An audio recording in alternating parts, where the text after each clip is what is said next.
Last November, I watched through night vision as an 8-foot Sasquatch arranged human bones in stone circles and performed a funeral ceremony for our missing hikers.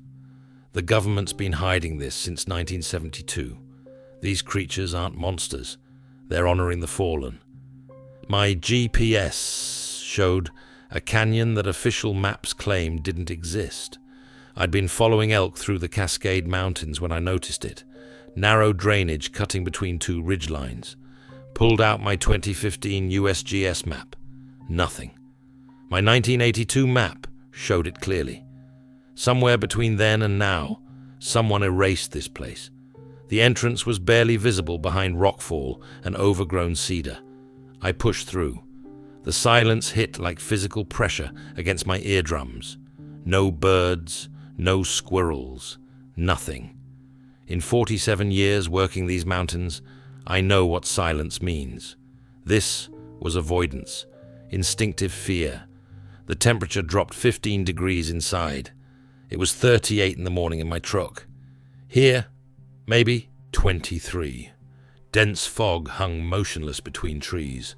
Visibility, 30 yards. Then that smell. Musky, earthy, mixed with something like burning sage, but natural. No smoke. It strengthened as I moved deeper. First marker carved into a Douglas fir, not claw marks. Deliberate symbols. 3 parallel lines, evenly spaced, cut deep. The bark had healed around the edges, decades old. I'd seen similar markings where Sasquatch sightings clustered.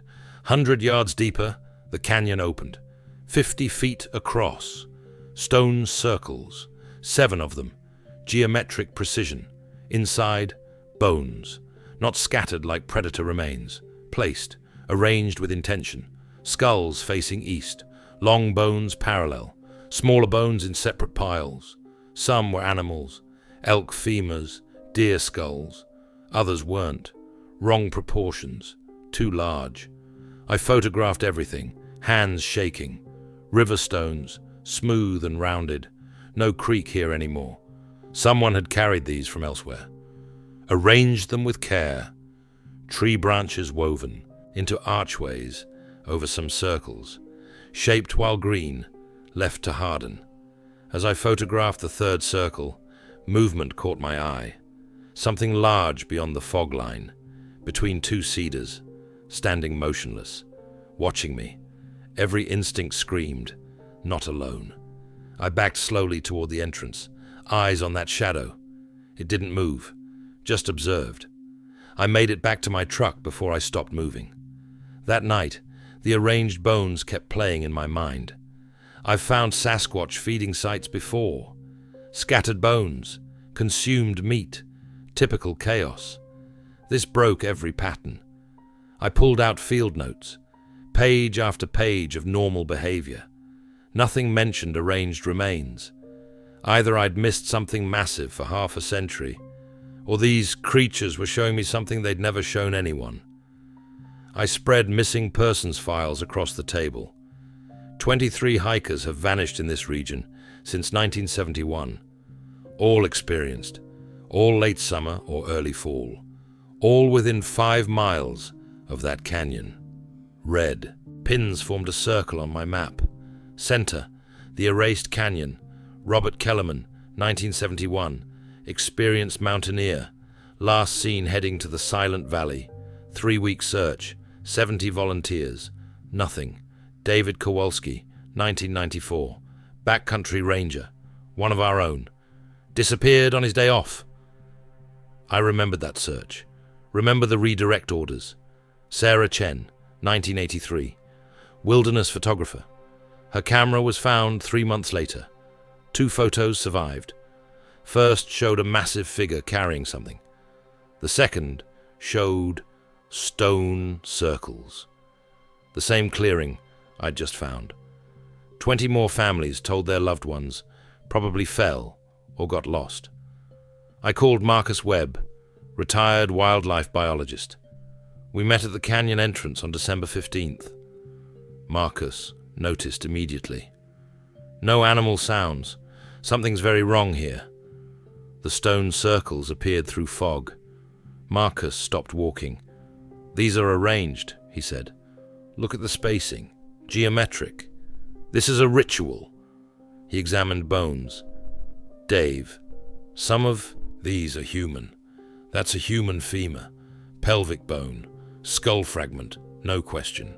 We documented everything. All skulls face east," Marcus said. "Long bones parallel, organized by size. This is deliberate. Fresh tracks, 18 inches long, 5-toe impressions, made within hours. We set up trail cameras, motion activated, infrared. If anything returned, we'd capture it. As we worked, I felt it again. 30 yards away, barely visible. Something massive between two cedars. Marcus's grip tightened on my arm. The creature stood perfectly still, not hiding, just observing. 30 seconds. Then it stepped backward, melting into the forest without sound. "Nothing that large should be that quiet," Marcus said. 3 days later, we retrieved the cards. First, 6 hours. Empty clearing. Timestamp 2:14 m. Movement. My hands shook. Large figure entering frame. 8 feet tall. Broad shoulders. Dark hair. Bipedal. Arms longer than human proportions. Sasquatch. Undeniable. But the movement stopped my breath. Smooth. Balanced. Purposeful. Not animal shambling. Deliberate. Intelligent. Carried a deer carcass. 140 pounds, like it weighed nothing, laid it carefully inside a stone circle. For 11 minutes, we watched it arrange bones with methodical care, moved some aside of aid, placed others in patterns, long bones parallel, smaller bones grouped, adjusting placement until satisfied. Timestamp 2:47, second figure, smaller, female probably. Then the larger one made a sound. I turned up the volume. Low, rhythmic, not a howl, not any vocalization I'd heard in 47 years. Structured, patterned. I like music, like prayer. The smaller creature joined, harmonizing. Both stood motionless, facing east, for 3 minutes. Then the larger creature reached into chest hair, pulled out something small, placed it in the circle's center. It appeared carved, crafted. At 3:18 a.m., both turned to leave. The larger one stopped, looked directly at the camera, acknowledged it knew. It was being recorded. Then it disappeared. Marcus and I sat in silence. Then it hit me. 47 years, thousands of hours, decades of being called crazy. And there it was, performing rituals I couldn't have imagined. My whole body felt heavy. Every year of searching compressed into this moment. "That wasn't predatory," Marcus said. "That was ceremonial. They're honoring it. I've been calling them animals for 47 years. That was culture," Marcus said. The implications crashed down. These creatures had developed something we couldn't begin to understand.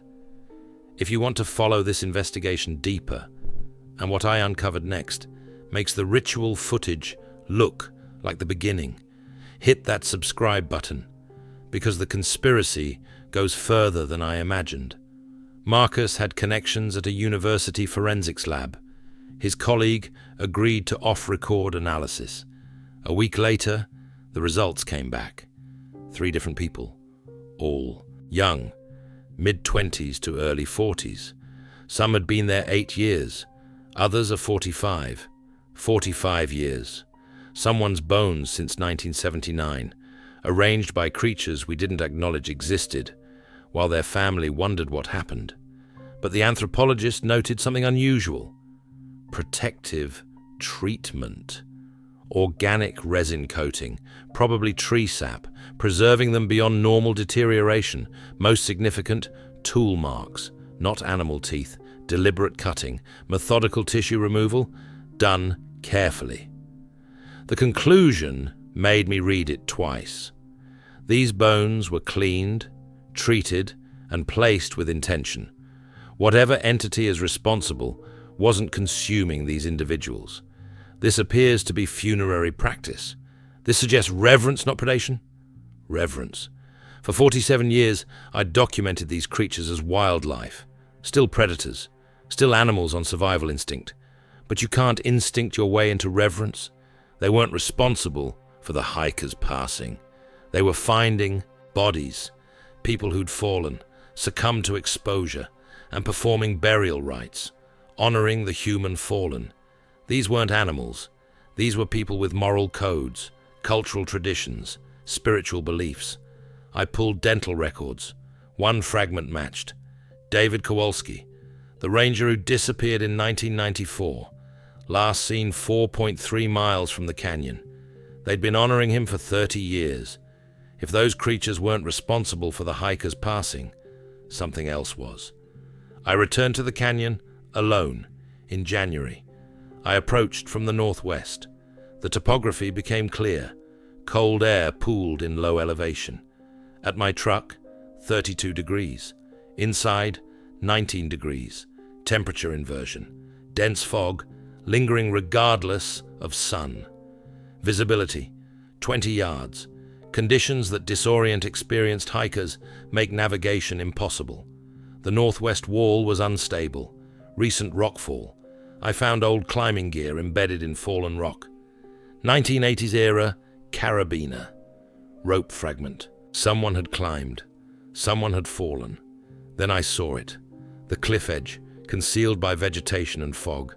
200 feet of vertical drop to sharp rocks. No warning, no barrier, just empty air disguised by fog. This was what ended their lives. Not Sasquatch, physics, and terrain. But what made me angry was what came next. Forest Service survey markers along the rim, dated 2019, brand new stakes. They'd surveyed this area within 5 years, and 50 yards into the tree line, trail closure signs. Deliberately removed. Posts rotted but readable. Danger, unstable terrain, area closed. I checked my GPS against official maps. The canyon didn't exist, erased, but local forums still referenced it. Old guidebooks listed it as a day hike destination, leading people to a location that officially didn't exist. I stood there in the snow, staring at those markers. Rage. They knew. They'd always known. And instead of closing it, instead of posting warnings, they erased it from maps, removed. Trail signs. Let hikers wander in blind. Why? Tourism revenue. Can't have a dangerous canyon making headlines. 23 people fell while bureaucrats calculated economic impact. The creatures weren't the monsters. We were. The visit came 2 weeks later. A Forest Service truck pulled up. 2 law enforcement rangers, Mitchell Crow and Jennifer Holt, both armed, both carried folders. Mr. Mitchell, we understand you've been accessing restricted areas. We need to discuss your activities. I made coffee.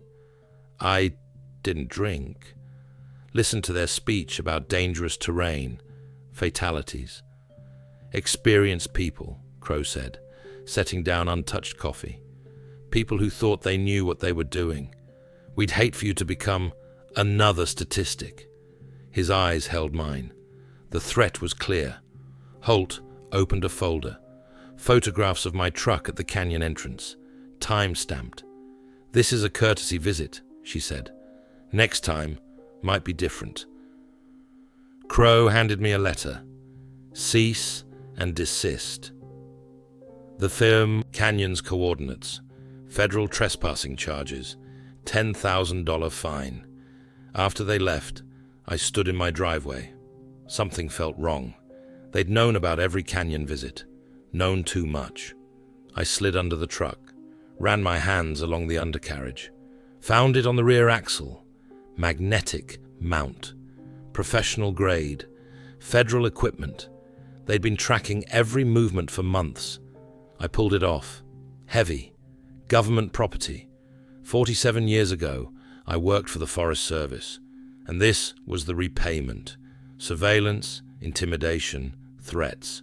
I photographed it from every angle. This was evidence the cover-up was active and aimed at me. They wanted to scare me. They'd made a mistake. Now I was angry. Marcus called. The anthropologist received a visit. 2 federal agents. Demanded she destroy samples, delete files, invoked national security. She complied. Too frightened. The message was clear. Stop or face consequences. But I had evidence copied. The cover-up was real, active, and involved federal agencies. I spent the week organizing everything. Trail camera footage backed up, photographs, missing persons files, the 1978 memo, forensic analysis, cease and desist letter, GPS tracker, everything documented, prepared. I called a lawyer. He was blunt. Potential charges. But if evidence was solid and released publicly before they could stop me, suppression became harder. I thought about David Kowalski, Robert Kellerman, Sarah Chen, all the families who never got answers, and those Sasquatch performing rituals, honoring beings not their species. They'd been doing the right thing, showing more humanity than the humans who buried truth. Some truths are more important than safety. I decided to spend one more night in the canyon, not for evidence, to witness their ritual once more before everything changed. Once I released this, that canyon would be swarmed. The creatures would vanish. I owed them acknowledgement before I took that from them. March 15th, full moon. I hiked in at dusk, set up a tree blind 40 yards from the main circle. Night vision, thermal imaging. The temperature dropped to 28. Fog rolled in at 9. That profound absence of sound. Reverence. Animals recognize sacred ground. At 11:47, thermal imaging picked up signatures, but nothing prepared me for seeing them in person. The male emerged. The size.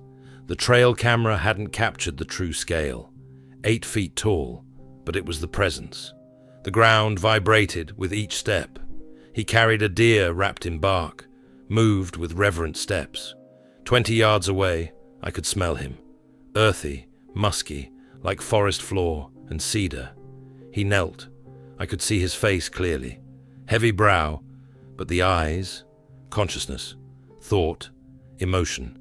He began arranging bones. I watched his fingers work. Dexterous, careful. This was learned, ritual. Then the vocalization started. In person, the frequency hit my chest, vibrated in my sternum. It wasn't just sound. It was feeling. Mournful, beautiful, ancient. 3 more emerged. Female, 2 young ones. Family. I watched them teach the children. Juveniles trying to match vocalizations, getting corrections through gestures. Culture being transmitted before my eyes. They finished facing east. 3 minutes of silence. All 4 are perfectly still. Then the male turned, looked directly at me. Our eyes met. My breath stopped. He didn't look surprised or threatened. He looked considering. Then he nodded. One slow, deliberate motion. Permission, acknowledgement, recognition. Something broke open in my chest. 47 years seeking proof. And in that moment, one of them granted me something far more valuable. Respect. They departed into fog. I sat until dawn. Tears streaming. Couldn't explain the emotion.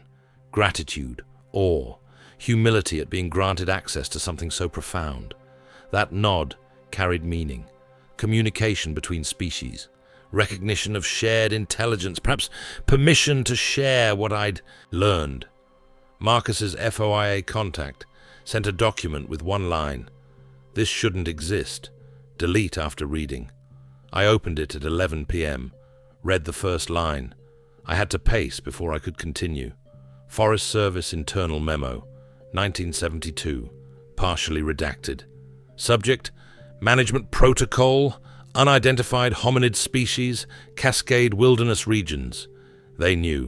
1972, 52 years. My hands shook.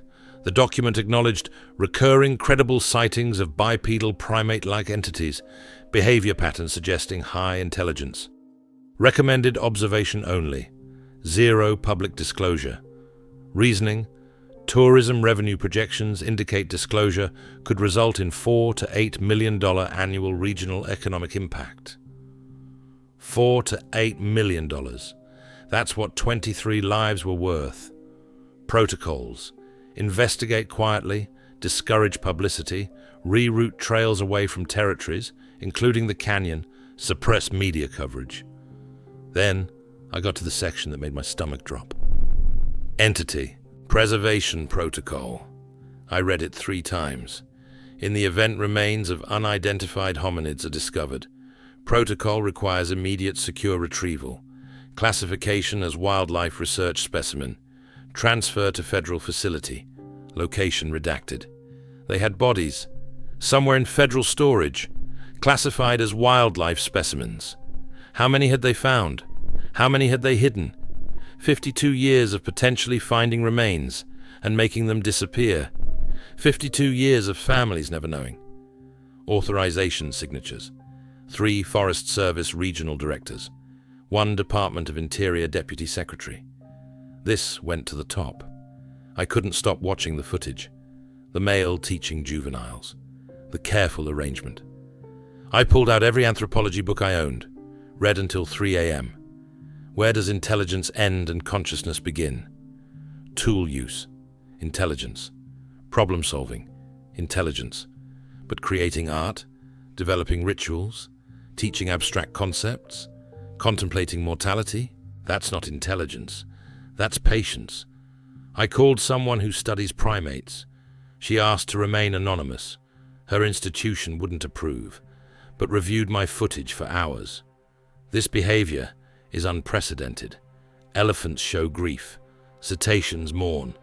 But this, deliberate ceremonial arrangement, group participation, symbolic elements, this suggests abstract thought, cultural transmission, possibly spiritual beliefs.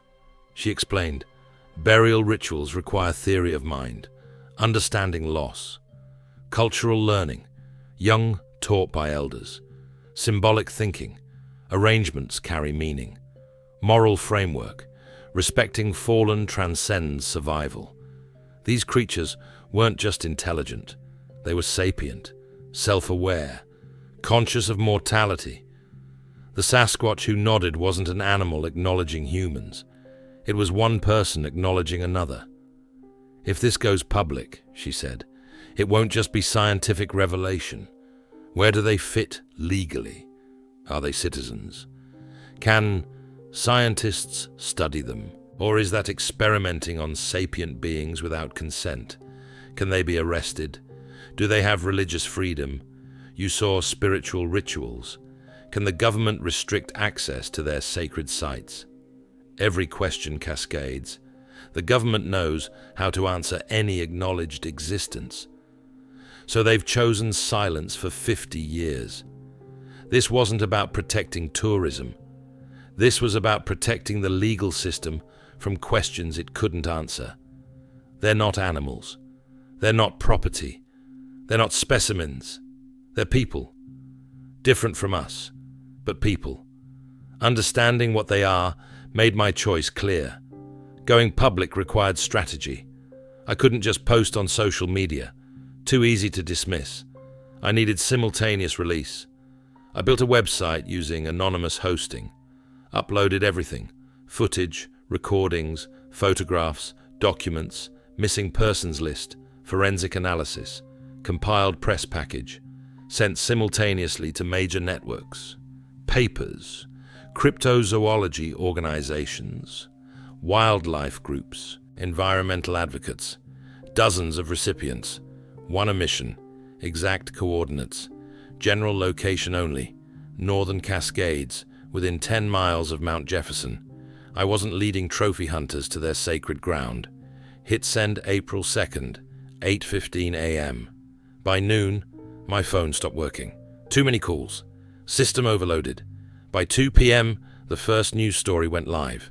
By 6 p.m., CNN. I sat watching my footage play on national television.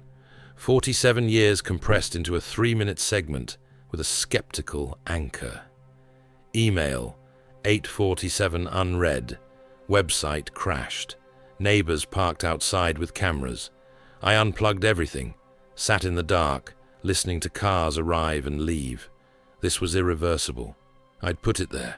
The debate erupted. Believers saw vindication. Skeptics claimed it was a hoax. Analysts examined footage. Experts weighed in. Forest Service issued statement. Claims are unsubstantiated. Footage is inconclusive. Too late.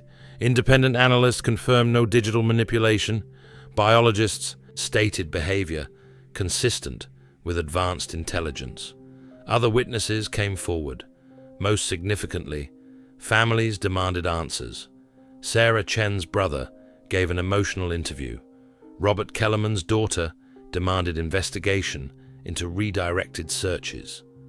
By week 2, a congressional inquiry was announced. Environmental organizations filed lawsuits demanding protected status, arguing cultural behavior suggested personhood. I received hundreds of messages, threats, praise, legal threats, media requests, but one stood out. Daniel Chen, Sarah's brother. Thank you for finding her, for giving us closure after 40 years, for showing someone cared enough to honor her memory. We finally know the truth. I read it 3 times, then sat back and breathed. 47 years. I started when I was 19. Career credibility questioned. Colleagues calling it obsession. And now it was real, undeniable, on every screen. I've been right. But being right came with cost. Those people had lost their primary protection, secrecy, because of me. But 23 families had closure. I had to believe that was worth it. Momentum became unstoppable. International news, documentary crews, scientific journals, investigations launched. The canyon got swarmed. People triangulated from descriptions and landmarks. Within a month, the Forest Service formally acknowledged it, installed barriers, and posted patrols. Signs: extreme hazard area, closed by federal order, controlling access, preventing evidence, keeping researchers away, which meant my revelation provided some protection. Increased surveillance meant fewer hunter opportunities. Public attention meant any disappearance would trigger investigation. Creatures were safer, even if it meant losing their sacred space. What do you think these creatures really are? Ancient human relatives? Surviving Gigantopithecus? Something we don't have words for? Drop your theories in the comments. I read everyone. And tell me what mystery I should investigate next. The government doesn't want certain truths out there. Let's find them anyway. 6 months later, I attended a legislative hearing in Olympia. Washington voting on Sasquatch Protection Act. The chamber was packed. Conservationists on one side, property rights advocates on the other hand, scientists arguing whether you can protect a species not formally classified. I watched them debate whether these beings deserved legal protection. Lawyers arguing jurisdiction, economists calculating costs. Not one person talked about the ritual I'd witnessed. The family teaches young, the reverence. They were arguing about policy. I'd seen people. A Yakama Nation elder spoke. We call them stick Indians. Our ancestors knew them for thousands of years, respected their territory. Why did you need white man's camera to believe it? The room went quiet. The evidence had always been there. We'd refused to see it. Bill passed. Criminal penalties for harming Sasquatch. Protected habitat. $100,000 fine. It felt like victory, until I checked trail cameras. The creatures hadn't been to the canyon in 3 weeks. Too much human traffic. I'd given them legal protection by destroying their defense. Secrecy. Some victories feel like failure. Washington acted first. Emergency legislation.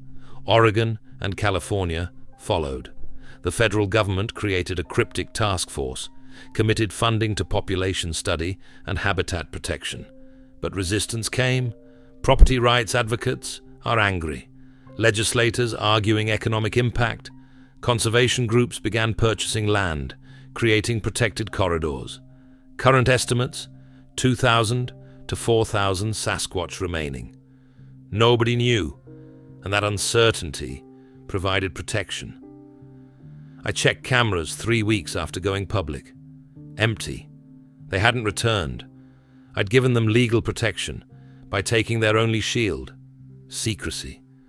I understood what I'd done. 47 years documenting them, and I'd finally hurt them. Last week, I was splitting firewood when a researcher from UC Berkeley pulled up. PhD student, full of enthusiasm. "Mr. Mitchell, I need to know, where are the active sites? I promise minimal disruption. Think of what we could learn." I stopped him. "You know what I learned. Some knowledge isn't mine to give away. Those people didn't ask to be studied. They survived thousands of years by staying hidden. I destroyed that. But science, Dave Mitchell in his 20s would have seen them as specimens. Dave Mitchell at 66 sees them as neighbors who deserve privacy." He left disappointed. The Sasquatch won't get their secrecy back. That's on me. So the least I can do is refuse to help people intrude further. I've spent decades thinking about them wrong. Started viewing them as zoological curiosity. The canyon changed that. The rituals changed that. That nod changed everything. They aren't animals inhabiting our world. They're people sharing the world with us. They have cultures, values, and spirituality. Those burial rituals reveal the truth. These beings understand mortality, show compassion beyond their species, maintain sacred spaces, teach cultural values, create art, contrast our response. We barely honor our own fallen, destroy habitats, prioritize economy over ethics, suppress the truth. For 50 years, agencies knew the canyon was dangerous, knew people were falling, chose silence because publicity would hurt tourism. The Sasquatch who nodded showed more wisdom in one gesture than decades of Forest Service policy. Look, I'm just one guy who spent his life in these mountains. But if this changes how you think about what's possible out there, share it. Not for me, for them. They don't have a voice in how we treat them. We have to be that voice. People ask constantly, are there more? I think yes. Sighting patterns across North America are too consistent. Appalachian reports. Canadian Rockies. The Pacific Northwest has most evidence. Globally, Himalayas, Indonesia, Russia, either multiple hominid species or one species spread across continents. But here's what I've realized. It doesn't matter, whether 2,000 or 20,000, whether related to Gigantopithecus or separate evolutionary line, whether they have language or communicate through gestures. None of that changes what they are. People who deserve to live in peace. I've spent 6 months receiving requests from researchers, documentarians, hunters, everyone wanting coordinates, wanting access. I've said no to everyone, because I saw that male Sasquatch nod. That was one person acknowledging another's respect for sacred space. He granted permission to witness, not permission to exploit. So, the mysteries remain, and I'm okay with that. Trail cameras in different regions show variations. Some arrange bones in circles, others are straight lines, spirals, different cultural traditions, regional variations. Evidence suggests complex social structures, family groups, territorial ranges, possible communication networks through long-distance vocalizations. But proving any requires access these creatures never consented to. The deep mystery, who they really are, what they think, how they see us, will likely never be fully known. And that's not just acceptable. It's necessary, right, ethical. Some knowledge should remain theirs. Some boundaries should never be crossed. I've spent my life in these mountains. Thought I'd seen everything. Turns out the mountains still have secrets. And maybe they should keep them. Maybe some mysteries aren't meant to be solved. They're meant to remind us how much we don't know, how much wonder exists in wild places, how much we have to lose if we don't protect what remains, not with management and study, but with genuine respect. I'll keep monitoring from a respectful distance, keep advocating for protection through preservation, keep speaking for places and creatures that can't speak for themselves. I still visit the canyon entrance, never go inside, that's their space. But I sit at the tree line at dawn, and occasionally I hear them, those low vocalizations carried through morning fog, ancient sounds, sacred sounds, and I know they're still there, still performing rituals, still honoring the fallen, still teaching their young, still living the way they have for unknown centuries. That's enough for me, because some knowledge isn't ours to possess. Some mysteries aren't puzzles to solve, but reminders of humility, of wisdom existing beyond human framework. The sun rises over the Cascade Mountains, the same as it has for millions of years. Fog settles in valleys, concealing what lies beneath. Old-growth forests shelter lives we're only beginning to acknowledge. Somewhere in that wilderness, a family of Sasquatch continues their traditions, honoring the fallen, teaching the young, living deliberately and free. That's how it should be. That's how it must remain. The mountains endure, the mysteries persist, and if we're wise enough, the wonders hidden in wild places will continue existing not for our benefit, but for their own sake. They have as much right to these mountains as we do. More, actually. They were here first. 3 days ago, my trail camera caught something I've never seen before. Different behavior. Something that might change what we think we know about how they communicate. But that's a story for another time. If you want to see what else I uncover in these mountains, the footage the government doesn't want you to see, hit that subscribe button. Drop your theories in the comments. What do you really think is out there? And remember, just because we don't see them doesn't mean they're not watching. Stay curious, stay skeptical, and stay respectful of the mysteries these mountains still hold.